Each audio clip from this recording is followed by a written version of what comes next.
everyone, JayArr here from Bell of Lost Souls with... Larry Vela. What's going on, everybody?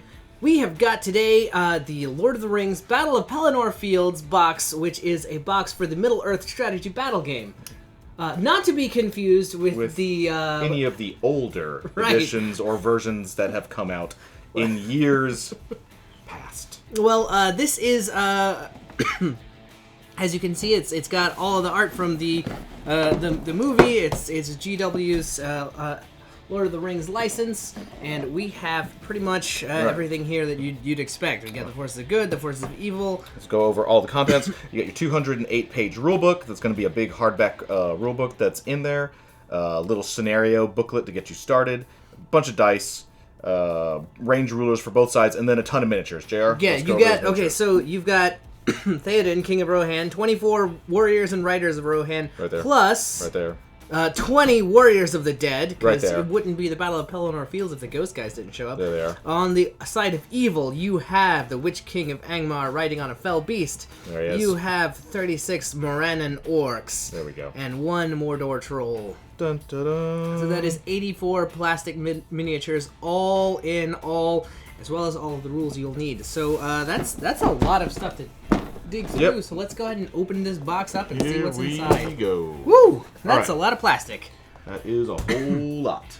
All right, so first things first. Let's see what we got here. We got a bunch of sprues. So right, I'll take this side. We're gonna take that side. We're gonna take all the sprues out. We'll move the box aside, and we're gonna go. We'll come back to these. We will go over them. First of all the instructions obviously are in here. Mm-hmm. You get your double. Is that double? I'm gonna assume that's double-sided. It's There it is. double-sided. There's Good. the fell beast and all that stuff. Good guys on one side, bad guys on the other side. And then of course we have a bunch of bases. That's interesting. A bunch of slotted and pre-pegged bases. That is a sack of bases. Which is because the older games used movement trays and stuff, so that's kind of interesting to see.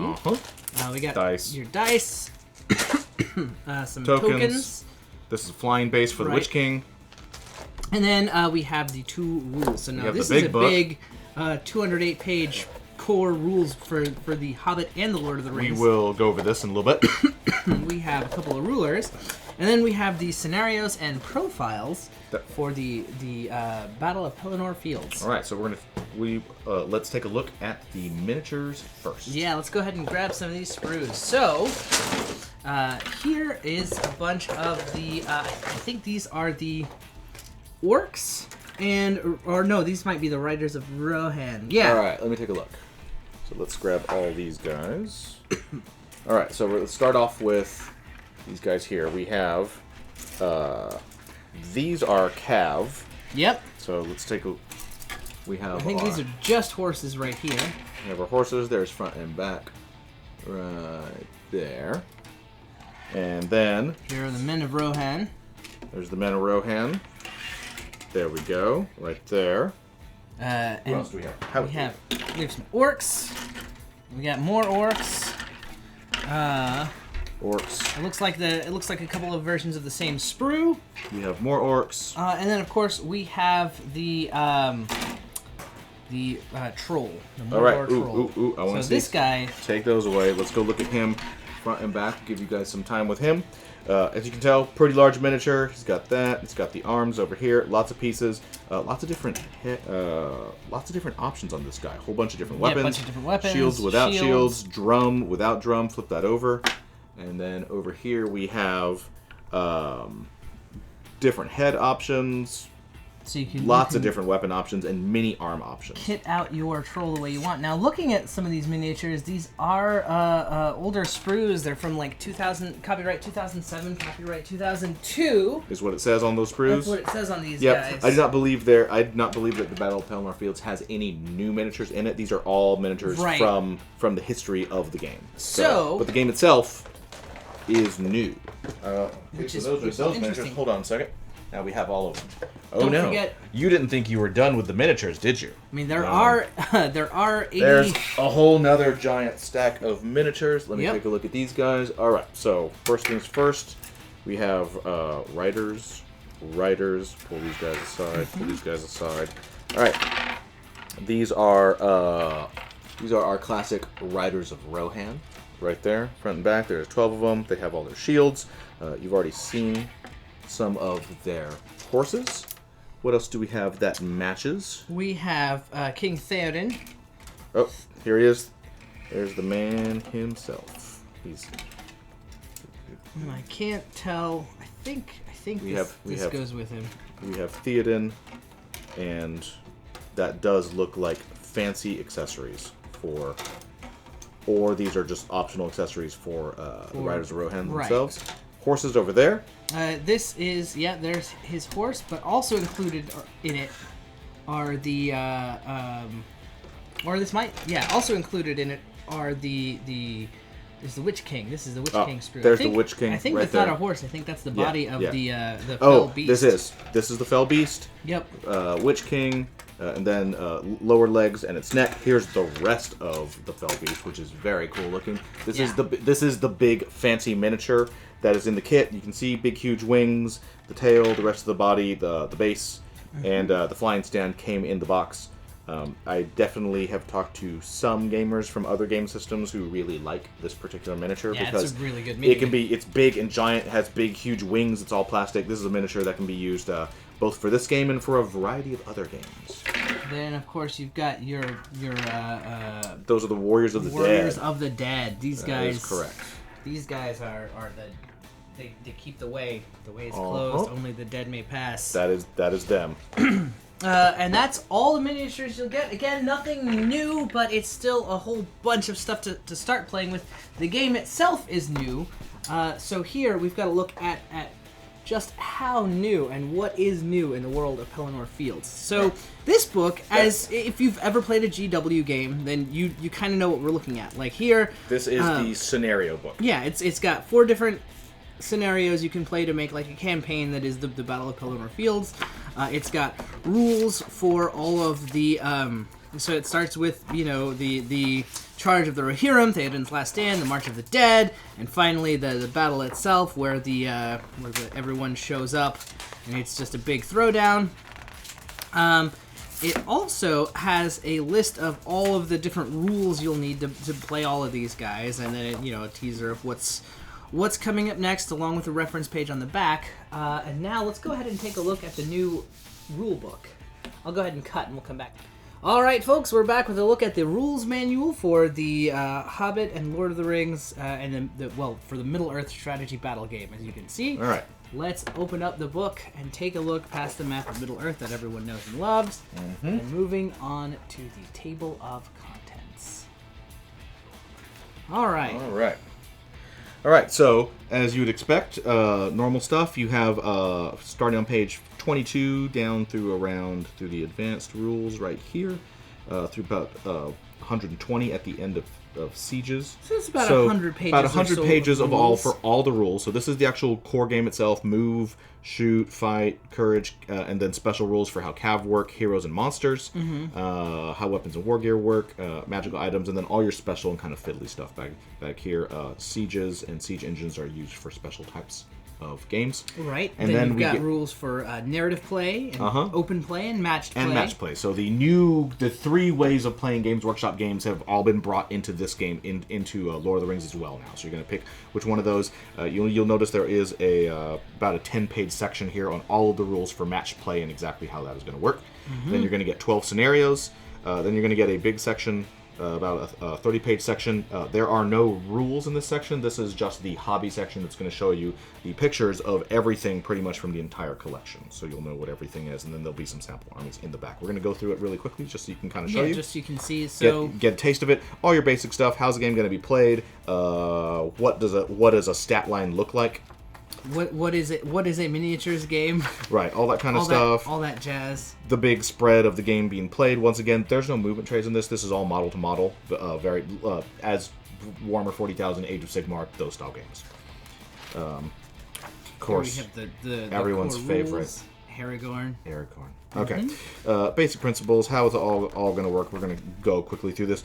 Basic turn sequence, priority phase, move, shoot, fight, and end. And then each of those is not very long, right? So like each of these sections is how you're going to move your models, how you do radiuses, when charge happens and stuff. But they're all kind of broken up by section. Now there are a lot of rules in here. So we've moved on to the shoot phase. We're into the shooting. How this is going to work tells you what stats matter, and how all that works, how you draw line of sight, range. Now, what's interesting to me is that this seems a little bit more like, even though it's playing like a standard, 40K or Age of Sigmar kind of game, it feels a little more fiddly. It's very hero centric. It's not Yeah. as much unit centric. Heroes play a big important part of it. Obviously, it's based on Lord of the Rings. Lord of the Rings. You want all heroes. you want all your favorite people to be in there. course. Courage, So morale. Yeah, morale, Yeah. leadership, and then that's the core rules. And now you get all of these sections on weird stuff. So cavalry and how cavalry work. They're slightly different. They move different, as you would expect. They both move and shoot and are engaged in combat differently. Once you're done with that, we're going to get on to heroes who also work very differently. And then the final section you get is monsters. So this is a game full of big, giant super monsters. There's trolls, there's the Witch King. Goblin Kings. Right, there's dragons, there's all kinds of stuff. And then we've got how to outfit your guys. Weapons These are and just war gear. Sort of rules for all of the weapons. So there's a difference between like all your normal weapons, spears and pikes have special rules. Elven weapons have special rules. Right. Special weapon effects. Just a whole bunch of things, special strikes you can make with weapons. Right. This game has a lot of layers to it. I'm a little interested to kind of like take a little more time with these after this. Magic. Of course. And then you're going to, in the magic, you'll get a couple pages of what it is and how it works, and then all the spells. Right. Pages and pages and pages of spells. So we're going to go past that. And that's going to then, take us into generic special rules. Right. These are just basically kind of very similar to the old USRs for Warhammer 40,000 Fantasy. Just general special rules that lots of units may have. Then you get into advanced rules, and then at the very end you get two little short sections on how to work with siege engines and how to handle movement and special rules associated with interacting with terrain during sieges. Obviously, Battle of the Pelennor Fields, Lord of the Rings, there's a lot of sieges involved in this universe and in this game. Right. Then, of course, we get to the narrative, open, and everyone's favorite match play, which is the longest and most complicated one. That is correct. So it's going to talk about point values, what size of games you want to play, how you do objectives, how you build armies with your army construction points, all this kinds of stuff. The different heroic tiers you can play with. You also have the allies matrix for both good guys and bad guys, which is very cool. So you get all that kind of stuff, and then you get a bunch of different missions. So there's a scenario section. Right. There are, I believe, 12 scenarios. There are a lot of there are 12 many scenarios, and then we get to the hobby section. Right. 12 scenarios. Then you get to the hobby section, the armies of Middle-earth.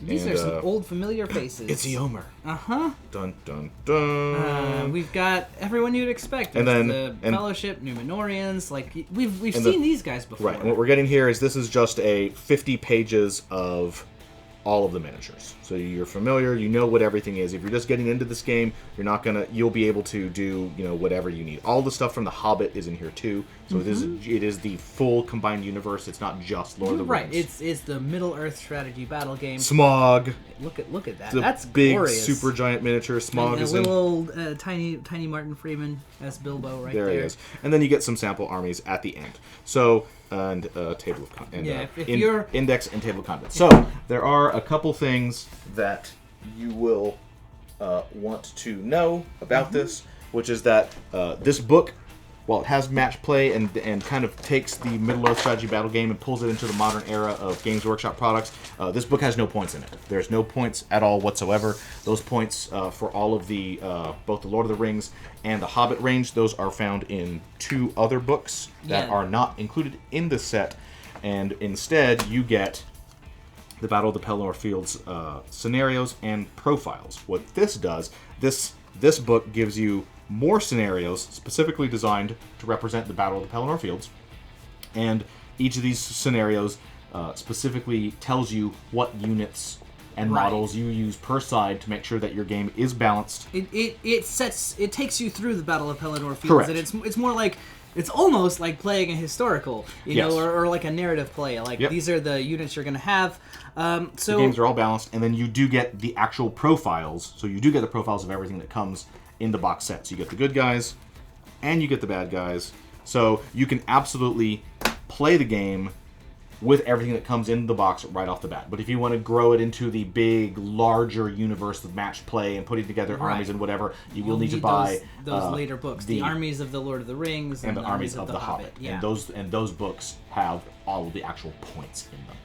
In the meantime, though, that is the Lord of the Rings Battle of Pelennor Fields. It has, I mean, it's basically enough to get you started playing this game. If you like fantasy warfare stuff and you're looking for something that feels a little more Middle-earthy and a little less Age of Sigmar-y, this is the way to go. If you're a giant fan of Tolkien, this is also, this is a game by the nature of it being Lord of the Rings. It's much more approachable, and it definitely has the potential for a more larger and casual audience. It's a good gift game. Absolutely. In the meantime, I'm JayArr from Bella Souls. And I'm Larry Vela, and thanks for watching, guys. Click to subscribe. Check out more videos. And thanks for watching.